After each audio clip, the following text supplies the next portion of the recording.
এখন অবস্থান করছি ইকবালুর রহিম এমপি হুইপ দিনাজপুর তার আসলে বাসভবন সেই বাসভবনের সামনে রয়েছে উড়িয়ে দেওয়া হয়েছে অনেক কিছু আর বাসায় ইট পাটকেল ঢিল ছোড়া হয়েছে এবং আপনারা দেখছেন আসলে তার ইকবালুর রহিম এমপি আসলে তার বাসায় এখন পর্যন্ত আসলে দেখেন যে আসলে এখানে আগুনের ধোঁয়া উঠছে এখন পর্যন্ত আপনারা দেখছিলেন দিনাজপুর ইকবালুর রহিমের এমপির বাসায় আসলে দফা এক দাবি এক নিয়ে আসলে আন্দোলনকারীরা মাঠে নেমেছে এবং সেইভাবে আসলে তারা কার্যক্রম চালাচ্ছে তবে এই ক্ষতিগুলো আসলে কতটুকু আসলে আপনাদের কাছে যৌক্তিক মনে হচ্ছে বা কতটুকু আসলে ন্যায়সঙ্গত এবং কতটুকু ঠিক করছে আপনারা অবশ্যই সেটা হচ্ছে জানাবেন এবং এখন পর্যন্ত দেখছেন যে আসলে আগুন জ্বলছে আমরা রাতের অবস্থানরত করছি এবং এখন পর্যন্ত দেখছেন আসলে আগুন জ্বলছে আমরা এখান থেকে সর্বশেষ এই তথ্যই পেলাম যে ইকবালুর রহিম এমপির বাসা ভাঙচুর হয়েছে এবং সর্বশেষ পর্যন্ত এই তথ্য যে তার বাসার অবস্থা আসলে কোনো কিছুই আসলে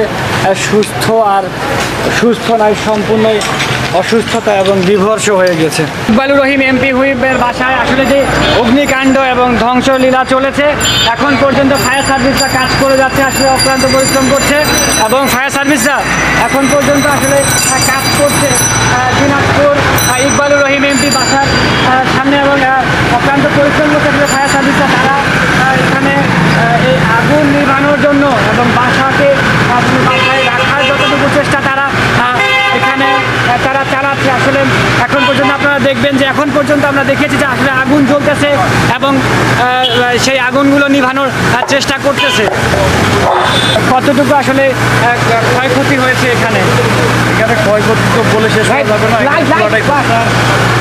পুরোটাই ক্ষতি পুরো বাড়ির সব সব কিছু আমরা এখন এটা বলতে পারবো এটা তদন্ত সাপেক্ষ আচ্ছা আচ্ছা একটা জিনিস যে আসলে এটা মনে হয় যে দুপুরের দিকে নাগাদ মনে হয় এটা ঘটনাটা ঘটেছিল ঘটনাটা দুপুরের দিকে ঘটছে আমরা সেই মুহূর্তে আসে আমরা এই হুইপসারের বাসা দিয়ে পিছন সাইড দিয়ে আমরা ওই পাশে দোতলা থেকে পানি দিছি দ্বিতীয়বারও আসি আমাদেরকে আসার পরে আপনার ওই লোটোর সামনে আমাদেরকে গাড়ি মুভ করতে দেয়নি আচ্ছা আন্দোলনকারীরা আমাদেরকে মুভ করতে দেয় মুভ না করার কারণে আমরা চলে আসছি আমাদের এডিসার আছে এখানে এডিসার আচ্ছা এখানে এডিসার রয়েছে আমরা স্যারের সাথে কথা বলবো আসলে এখানে যারা এখানে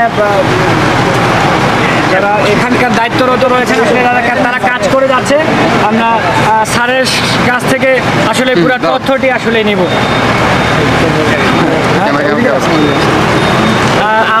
স্যারের সাথে আমরা কথা বলবো আসলে স্যার যেহেতু কাজ করতেছে স্যার সময় দিলে আমরা কথা বলবো আসলে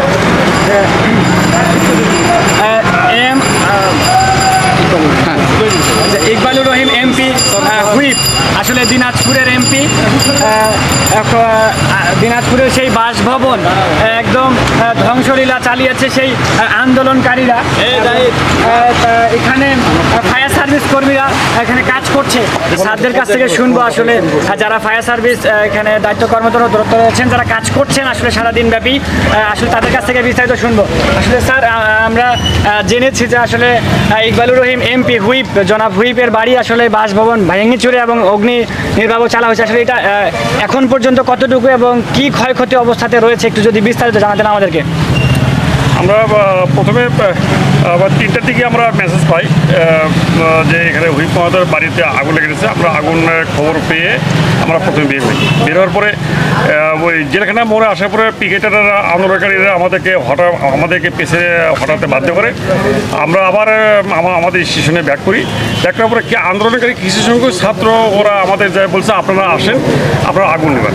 তো আমরা ওদেরকে বললাম যে যেহেতু গাড়িটা তোমাদের গাড়ি, তোমরা আমাদের যদি সেভ করো, আমাদের যদি গার্ড দাও, তাহলে আমরা যাইতে সম্ভব আর কি সক্ষম হবো।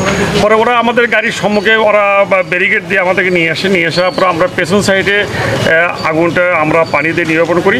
কিন্তু আমরা ফরেন সাইডে আসতে পারিনি, তখন আন্দোলনকারী ছাত্রদের বিক্ষোভের মুখে আমরা গাড়িটা নিয়ে আবার আপনার স্টেশনে যাই। তারপরে আধা ঘন্টা পরে আবার মেসেজ আসে, তখন আমরা আমাদের ওই মিনি পানিবাহী গাড়ি একটা, ওই গাড়িটা মানে এখানে পাঠাই।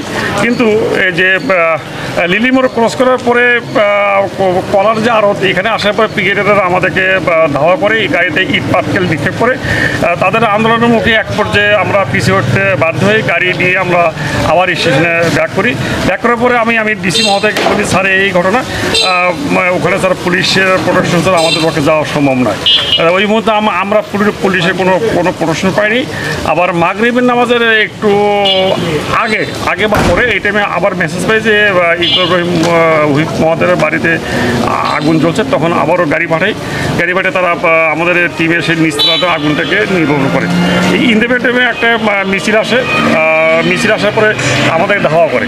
আমাদের কর্মী এবং কিছু মালামাল রেখেই আমাদের গাড়িটা দ্রুতই এই ঘটনাস্থল মানে ত্যাগ করে স্টেশন যায়। তার পরবর্তীতে এই ঘটনাগুলো আমরা পর্যায়ক্রমে সদর থানায় ওসি সাহেব এবং ইউনো সাহেবকে অবগত করি। এবার তারপরে যে আমরা সর্বশেষ এখন আমরা পুলিশি স্কট নিয়ে আসে আগুনটাকে সর্বোপরি নিরাপদ করতে সক্ষম হই। আর এই অগ্নিকাণ্ডের ক্ষয়ক্ষতিটা আসলে এইভাবে বলা সম্ভব না, এটা তদন্ত সাপেক্ষে সম্ভব। তার মানে এখানে এখন পর্যন্ত তাহলে আপনারা সফল হয়েছেন আগুনটি সম্পূর্ণ নিভানোর জন্য? জি, আমরা চারবারের মাথায় এসে আমরা মানে অগ্নিকাণ্ডটা নিরাপদ করতে সক্ষম হয়েছি। অসংখ্য ধন্যবাদ। আসলে শুনছিলেন স্যারের কথা যে আসলে একাধিকবার তারা এসেছেন এবং এই আগুনটি নিভানোর চেষ্টা করেছেন। এখন পর্যন্ত এখন হচ্ছে যে রাত 9টা বাজে, এখন হচ্ছে তারা সর্বশেষ আগুনটি নিভাতে সক্ষম হয়েছে। তারপরে এখনও গুটি গুটি ধোঁয়া উঠছে কিছু কিছু জায়গায়, তবে পানি পড়ার কারণে হয়তো এই ধোঁয়াটি উঠছে। তবে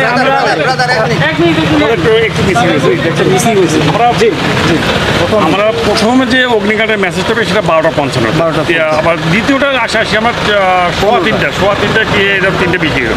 দ্বিতীয়বার 12টা থেকে চেষ্টা করতেছি আমরা 12:30 থেকে আমরা চেষ্টা করতেছি আসার জন্য। কিন্তু আমরা 12:55 আমরা প্রথমবার এসে আমরা পেছন সাইড থেকে অগ্নিকাণ্ড নিরাপদ করতে সক্ষম হয়েছে। জি, আসলে আপনারা শুনছিলেন যে আসলে ফায়ার সার্ভিস কর্মকর্তা যারা রয়েছেন, যারা এখানে কাজ করছেন, তারা আসলে 12:30 নাগাদই ইকবালুর রহিম এমপির বাসভবনে প্রথম তথ্য পায় এবং তারা তাৎক্ষণিক নাগাদ এখানে আসে এবং আসার পরে বাসার পিছন সাইড থেকে তারা আসলে আগুনটি নিভানোর চেষ্টা করে এবং তারা সেই সময় সেই আগুনটি নিভাতে সক্ষম হয়।